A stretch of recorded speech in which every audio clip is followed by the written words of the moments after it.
Martineau. Toi là, ça va faire. J'ai déjà essayé d'expliquer ça. À un moment donné, pouvez-vous régler ça? La rencontre de Richard Martineau. Richard, bonjour.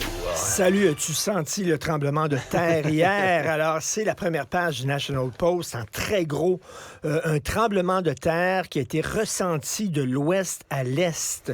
Dans tout le Canada, on parle de Danielle Smith, bien sûr, la première ministre de l'Alberta, qui a finalement fait adopter qui a déposé son projet de loi sur la souveraineté. Et le projet de loi est extraordinaire puisque c'est une Alberta souveraine dans un Canada uni. C'est Yvon Deschamps. C'est extraordinaire. C'est Yvon Deschamps. Alors, des lois fédérales qui pourraient porter atteinte à l'Alberta, qui pourraient causer des dommages à l'Alberta. Par exemple, on pense à des lois sur... Mais là, c'est les armes à feu, par exemple. Les armes à feu ou alors les émissions de gaz à effet de serre. Gaz à effet de serre. Tout ça, l'Alberta pourrait dire, cette loi-là contrevient aux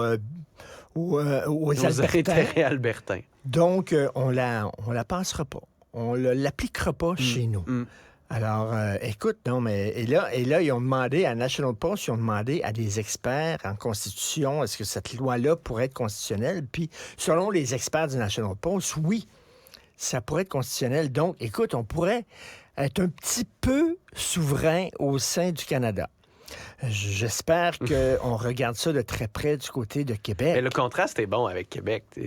Oui. On parlait de la fierté un peu, puis dans le Canada, de mariage de raison, alors que l'Alberta fait comme ouais, non, on va essayer ça, voici une 12, puis on va tirer dans le mur, puis s'il y a un trou, on passe dedans. C'est comme si, je sais pas, tu as 17 ans, tu vis chez tes parents ne boivent pas d'alcool. Oui, mais moi, j'ai besoin d'alcool pour évoluer, pour vieillir, pour vivre toutes sortes d'expériences, etc.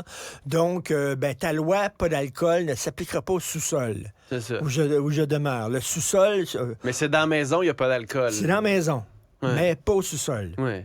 Mais comment... Parce que mais pourquoi on n'a jamais pensé à ça, d'abord? Comment ça que l'Alberta, ça fait, je veux dire, je sais pas, le mouvement souverainiste, là, c'est parce que c'est un peu ça absurde. Des années. Comment ça fait que... Mais écoute, ça a l'air que c'est constitutionnel. Ouais, mais tu le fais avec le serment du roi. Là.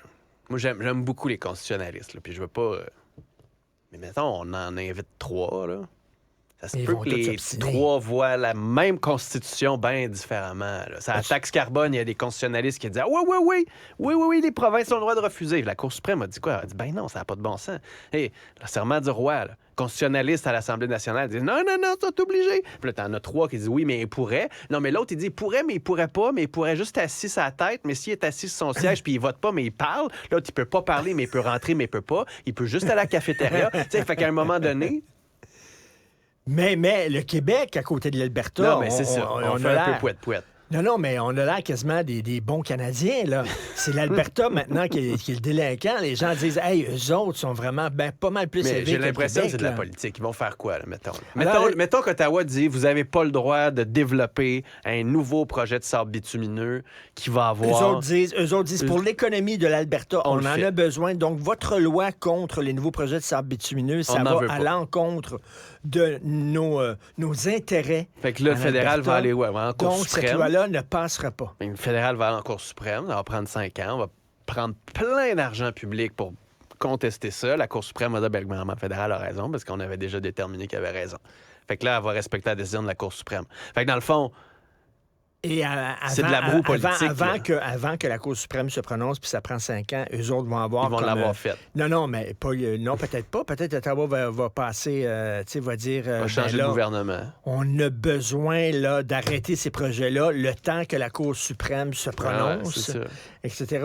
Sur les armes à feu, par exemple. Là, il va y avoir un nouveau projet de loi fédéral qui est en train d'être étudié. Ils ont élargi la définition d'armes à feu de style militaire, là. Ils vont dire quoi? Ils vont dire à la police, arrêtez pas. Arrêtez pas les gens. Aux États-Unis, je crois, et corrige-moi si je me trompe, mais je pense que les États ont beaucoup plus davantage de pouvoir que les provinces au Canada. Les États, là, tu peux pas leur passer n'importe quoi.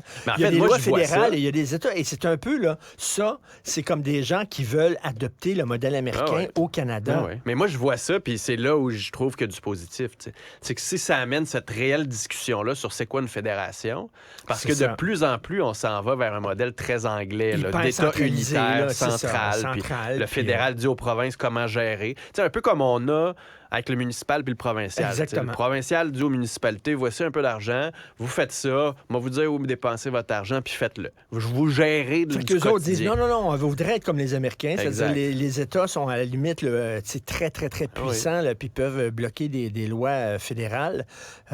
Donc, écoute, on l'a vu, par exemple, avec l'avortement aux États-Unis. Il y a des États qui disent, nous autres, il n'y aura pas d'avortement chez nous. Donc, Sauf que notre Cour ça? suprême dit que pour des gros problèmes, comme les changements climatiques, ça prend une solution nationale. Mais ça montre à quel point les gens du mouvement conservateur au Canada sont très influencés par les Américains. Ben oui. C'est vraiment le vent américain qui souffle sur le Canada. Ils sont mêlés C'est aussi exactement un ça. peu, parce que Jason Kenney, qui était son prédécesseur, ancien chef qui s'est fait montrer la porte par les plus radicaux conservateurs albertains, a démissionné la journée où elle a déposé son projet de loi, en disant que ça allait être le bordel. En tout cas, c'était un tremblement de terre qu'on dit d'une côte à l'autre, Anne-Marie ou Scanmarie. Ouais, c'était comme le gros vent qu'on a senti, cette tempête constitutionnelle qui soufflait pas vraiment sur le Québec. Richard, bonne émission. Merci. Merci à toute l'équipe, Jean-François et Cybèle qui étaient derrière la console. Et surtout, merci à vous, bonne guignolée des médias. Si vous avez 2 minutes, 2 $ aujourd'hui, donnez-le à ceux qui en ont grandement besoin. Si vous ne l'avez pas puis vous avez besoin, bien, il y a des organismes qui sont là pour vous. Puis les autres, bien, on espère pouvoir être là de façon généreuse pour vous aider. Bonne journée.